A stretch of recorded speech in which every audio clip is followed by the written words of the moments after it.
Hi there, everybody. Dave here from HeyUGuys. Today I'm joined by the wonderful Linda Marric and Hello. the wonderful Stefan Pape. Hello. And we are going to talk about Netflix's brand new movie called The Five Bloods, written and directed by the wonderful Spike Lee. I have to admit, I've not seen this film yet, but I know a couple of people who have. That would be Stefan and Linda, fortunately. So, as per usual, if you like what you're watching, do let us know in the comments below. When you've seen the film, let us know what you thought of it. Like and subscribe if you don't already. And yeah, let's get chatting. So, Stefan, do you want to tell us a bit about what this film is about? Yeah, so obviously it's Spike Lee's new joint, and it's about four sort of Black American vets who are sort of retracing their steps and going back to the Vietnam War. So this is Paul, played by Delroy Lindo, Otis by Clarke Peters, Eddie, who's played by Norm Lewis, and Melvin, who's played by Isiah Whitlock Jr. And they return back to Vietnam, and they're looking for the kind of remains of they were called the Five Bloods, and there was one of their kind of their squad leader, played by Chadwick Boseman. They've gone back to find his remains, but also there was some buried treasure. And it's one of those films where I sort of went into it thinking, oh, this is going to be Spike Lee's kind of big political kind of war movie. But in many regards, this is a kind of a treasure tale. This is a kind of an almost adventure flick. It took me by surprise, this film, but it's hard to give away too much. But a lot of it's set in flashbacks and sort of set in the present day. But it's effectively a film about sort of four soldiers going back to the Vietnam War to kind of, I don't know, visit old demons, I suppose you could say. Okay, and Linda, Spike Lee is obviously very well known for many other movies. Do you want to just go through a couple of those and like how you found this film? Was it? I've seen the trailer, and it wasn't until I saw the trailer that I sort of understood a bit more about what the film was about. Because I think exactly what Stefan said. I assumed it was going to be a very political film, and it does look like a sort of a retracing of their steps from the war. But yeah, give us your thoughts.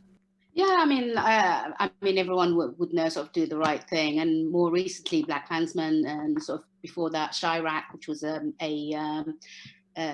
Shakespeare adaptation. I mean, these films have always been sort of very sort of racially charged and like dealing with things to do with race, dealing with things to do with class as well. So this is no different, and he has a definite sort of flair to his filmmaking. He's loads of his stuff is very poetic, very lyrical, very lots of declarations. People get up and sort of make a statement and sort of do a speech. I think if you were someone who had only just discovered Spike Lee through Black Klansman, which was his most accessible film, in my opinion, the most Hollywood film, I think to be honest, that should have won Best Film at the Oscars on the year it came out, because it was a very important, an urgent movie.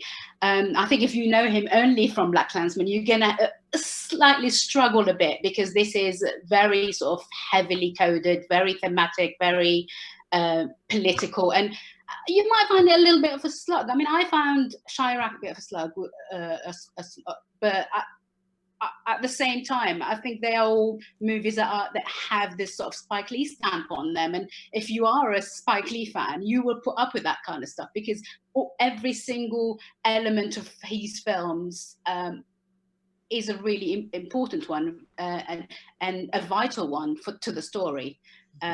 Stefan, what did you think? I don't know. Yeah.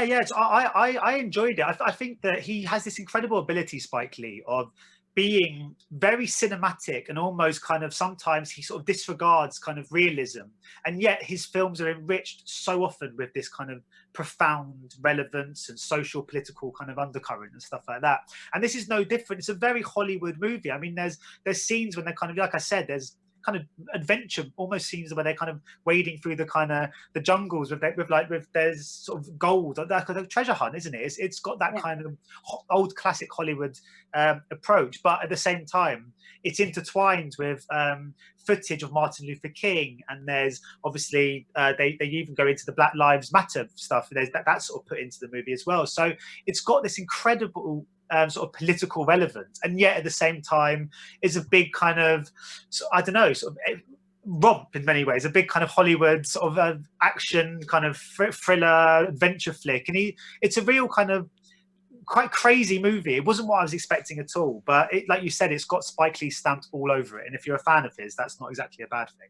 No, absolutely. Yeah, I mean, that's the thing about Spike Lee. Oh, sorry to interrupt. That's the thing about Spike Lee. I think loads of people think he's just about one thing. He is a fan of film. He's a fan of sort of action movies. He's a fan of Hollywood movies. And he always tries to interject sort of a more mainstream strand to them. And I think he should be commended for that. I really, really like that. I just want to bring up, I mean, you've mentioned everyone else is in it. I also really loved, I think, Jonathan Majors, who was in Black Man in Synopsis. Oh, such an actor. He's the kind of he plays the son of one of the guys who go in search of this sort of Vietnam gold, and he's got such natural delivery. You can't take your eyes off him, and I think he's the kind of actor who should be pretty much in anything right now. I'm really surprised he's not in more things.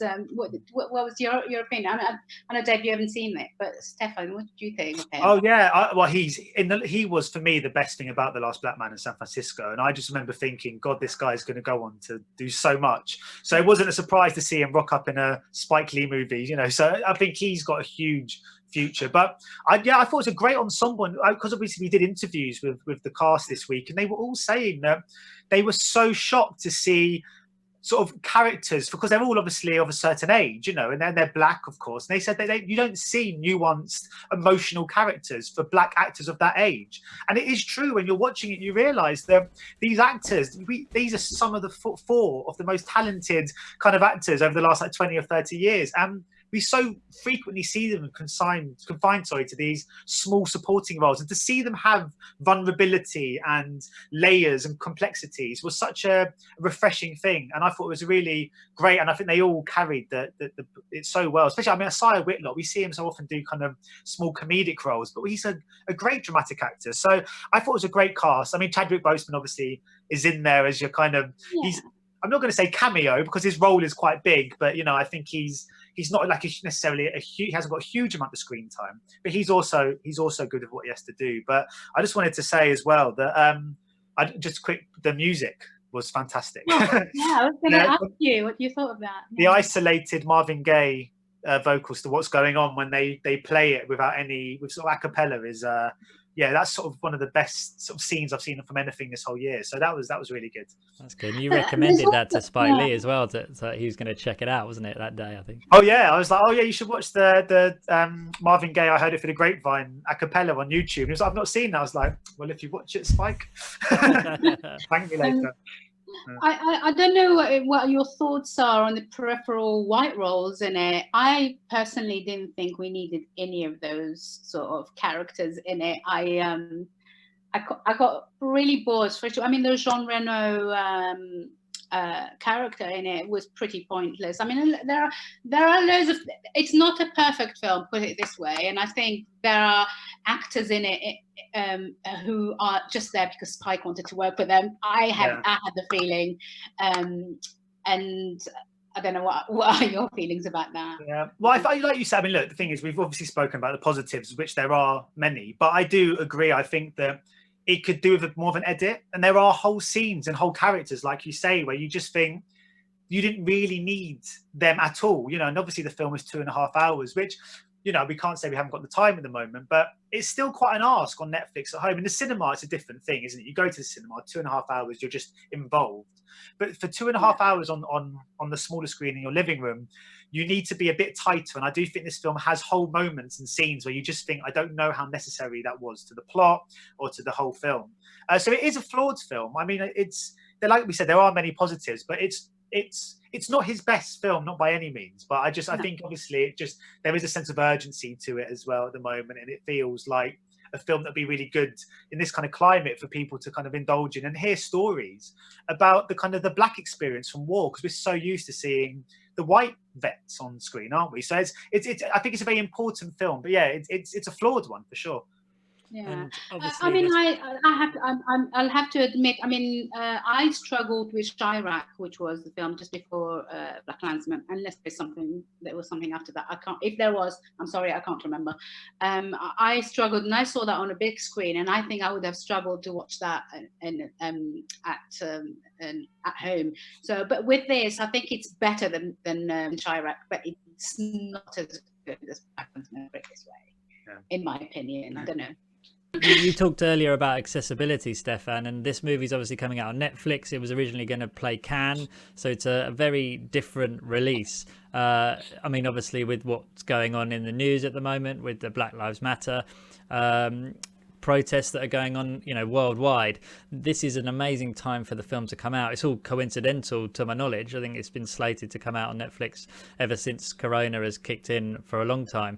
But this is an important film and an important time to come out, I think. I think it could go on to be Netflix's most successful movie. I think potentially. I think it's got the reals. I mean, it just feels like this is the sort of film that there's been such an urge, isn't there, at the moment, particularly on social media and stuff, for people to indulge and watch in kind of in black arts and educate ourselves. And I just feel like this film is reaching so many homes at the perfect time, and I just think it could be a real huge success. I think the Five Bloods. And when do you ever see like 5 sort of major black film stars in a major film? It's I think this is an important film, and I think this should show that employ, have black actors as main characters. It's fine to have them, because you get so much out of people if you have the right script. And I just, I admire Spike Lee for doing what he's done for the Black movement and for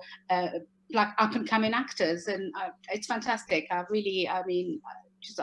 My respect for him grows bigger and bigger every year, and I just, I hope he goes on to make more and more films. And I mean, he's getting on a bit.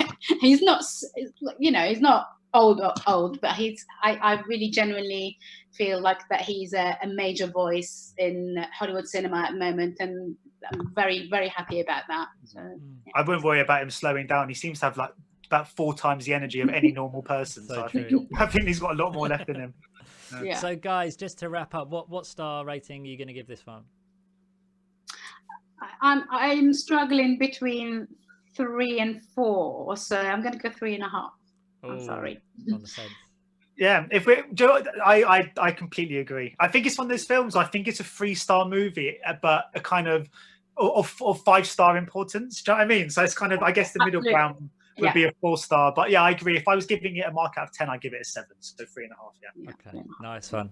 Well, there is our review of The Five Bloods. Do let us know in the comments when you've watched it what you think of it. If you loved it, let us know. If you really didn't like it, let us know as well. Don't forget to like and subscribe. Guys, thanks so much for joining me today on this review. And I look forward to seeing you all on the next one. Take care. Bye. Bye. Bye. Ladies and gentlemen, you're watching Hey You Guys! Hey You Guys, huh? Hey, you guys. Is that from the Goonies? It is indeed, yeah. Nice. Hey,